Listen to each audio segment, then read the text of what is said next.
Hi friends, today topic వచ్చి time travel. Yes, మీరు ఉంటున్నది నిజమే. అసలు టైం ట్రావెల్ నిజంగా జరిగిందా లేదా అనేసి మనం ఈ టాపిక్లో తెలుసుకుందామండి. అలాగే ఒకసారి మీరు ఊహించుకోండి, మీరు మీ గతానికి వెళ్ళి మీ చిన్ననాటి మిమ్మల్ని మీరు కలుసుకోవడం, అలాగే మీ భవిష్యత్తులోకి వెళ్ళి మీ వృద్ధాప్యాన్ని మీరు చూసుకోవడం, ఇవన్నీ సినిమా టాపిక్గా ఉంటాయి కదండి.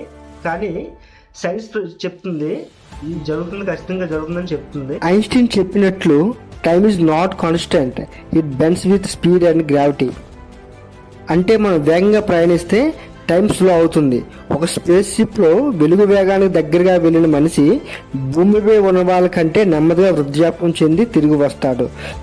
నిజ జీవితంలో కూడా 2008 ISS ఇంటర్నేషనల్ స్పేస్ స్టేషన్లో ఉన్న ఆస్ట్రోనాట్స్ భూమి వారి కంటే 0.002 సెకండ్స్ యంగ్ అయ్యారు.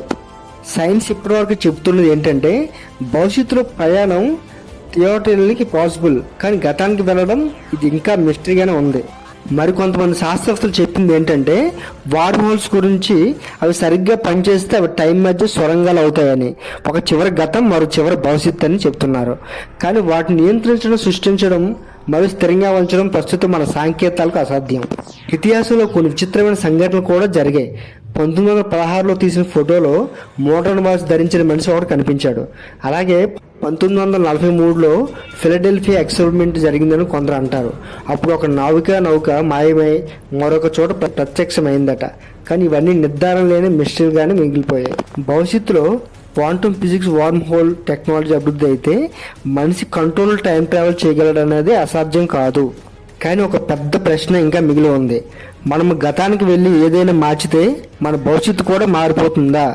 దానిని గ్రాండ్ ఫాదర్ పారాడాక్స్ అని అంటారు. చూసారంటే ఖచ్చితంగా మా వీడియో మీకు నచ్చే ఉంటుంది. ఖచ్చితంగా మీకు లైక్ చేసుకోండి. అలాగే మరిన్ని మోర్ వీడియోస్ కోసం మా ఛానల్ సబ్స్క్రైబ్ చేయండి. ఖచ్చితంగా మిమ్మల్ని ఎల్లప్పుడూ నేను ఎంటర్టైన్మెంట్ చేయడానికే ట్రై చేస్తాను కూడా. నాకు ఈ మధ్య టైం సెట్ అవ్వక ఈ వీడియోస్ మధ్యలో సరిగ్గా చేయట్లేదు. అలాగే ఈసారి నుంచి నేను డైలీ ఒక వీడియో పెట్టడానికి ట్రై చేస్తుంటాను, లేకపోతే 2 డేస్కి ఒకసారి వీడియోస్ పెట్టడానికి ట్రై చేస్తుంటాను. అలాగే మంచిగా మీతో పాటు నేను ట్రావెల్ అవుతుంటాను. అలాగే ఛానల్ కొద్ది గ్రోత్ కావాలంటే మీరు ఖచ్చితంగా సబ్స్క్రైబ్ చేసుకోవాలి. చాలామంది చూస్తుంటారు కానీ సబ్స్క్రైబ్ చేసుకోవట్లేదు. అలాగే మమ్మల్ని కొంచెం సపోర్ట్ చేయండి. సపోర్ట్ చేస్తే మిమ్మల్ని ఖచ్చితంగా ఎంటర్టైన్మెంట్ చేస్తాను ఏదో టాపిక్ మీద.